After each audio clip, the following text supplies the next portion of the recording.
I'm back!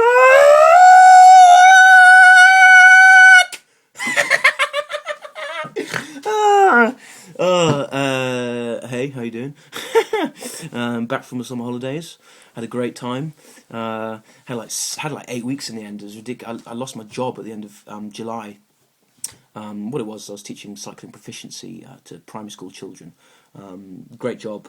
The joke in the industry is that it's as easy as riding a bike, which is very clever. But one evening after the session, we were waiting for the parents to show up, and I was teaching the kids how to do skids. I was teaching them how to do some mega skids on their bikes, and it was going well. But stupidly, this kid Liam decided to go onto a main road. And to be fair to him, he did a killer skid, but then he got hit by a car and shattered his pelvis. So obviously, I had to go. I like to think of it as a mutual termination of my contract, but in reality, I was sacked and sued. But my dad's got money, so it's all right. So what did I do? Went down south. Saw some of my old school friends from primary school. We stayed in contact. We were a tight bunch, and I saw my best friend have a poo in the sea. We went to the beach one day, and we were just sort of looking out in the sea, and he saw this. He went, "I'm going to go have a poo in the sea." I said, "What?" He said, "I'm going to have a poo in the sea." I said, "What? No, what?" He said, "Yeah, I'm going to have a poo in the sea." Walked down to the sea. I said, "Stevie, Mike's having a poo in the sea." And lo and behold, went into the sea, sculled out there, sort of got his position right and everything. He's like, "Lads, watch this!" And we were like this. It was so funny. It was the funniest thing I've ever seen. And then it was like a movie or something, just this eruption and then this turd, and we were in hysterics. We were creased up. It was so funny. But the funnier thing was that he thought he was pretty static when he did this, but he was in a current, and so this turd just sort of popped up and then just was coming towards him. He's like, "Oh, fiddlesticks, crap!" Went down. Things went across his face. Apparently skimmed his nose. It was super funny. I tried to top him a bit, tried to get a bit of attention on me, and had a little poo on the beach. Wasn't anything to write home about or anything, but it was just, a little bit, and then dug a hole and covered it up like a dog.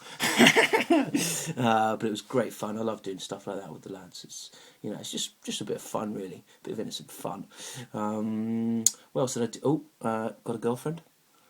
Got an actual girlfriend. Had a summer romance.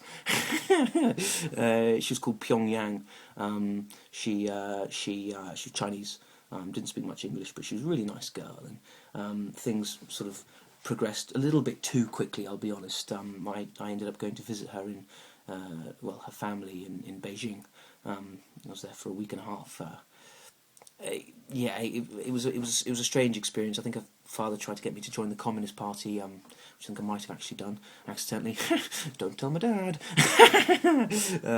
And 4 or 5 days in, I was being made to wear purple silk gown things and horn rim spectacles, and it wasn't really me. I wasn't being myself. So I was sort of in the middle of the night, on a plane. Other side of the world. And she doesn't have my email address, and she can't write English anyway, so I think I'm alright. Although I probably shouldn't go back to China, because her dad was quite high up in government, and you know what they're like. So yeah, a really entertaining summer. I've had a great time. I feel a bit bad about that Liam kid. Apparently he had to go to his end of term primary school disco in this mega brace thing.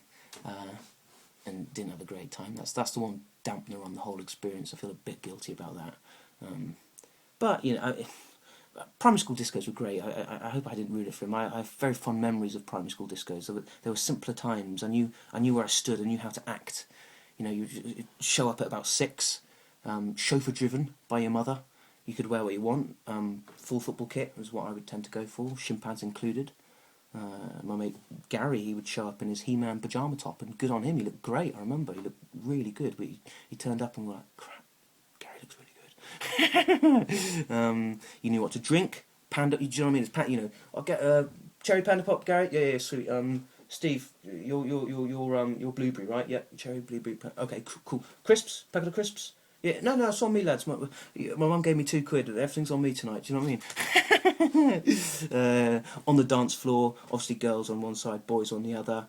and just, you know, Chumbawamba or something. I'll get knocked down, but I'll get up again. You're never gonna keep me down. Year 96. It's coming home. It's coming home. It's coming. Football's coming home. Even the Titanic song, near, far, wherever you are. It was all the classics. I remember that song actually came on, and Mrs. Ling just started bawling, started crying when the song came on, which was really awkward because I actually had to get a lift back with her because her son went to the school and was a friend of mine. She just cried the whole way home. My husband had just run off with a woman from the post office, so it was really awkward. Anyway, I'm off point. I'll do another video soon. See you later, guys.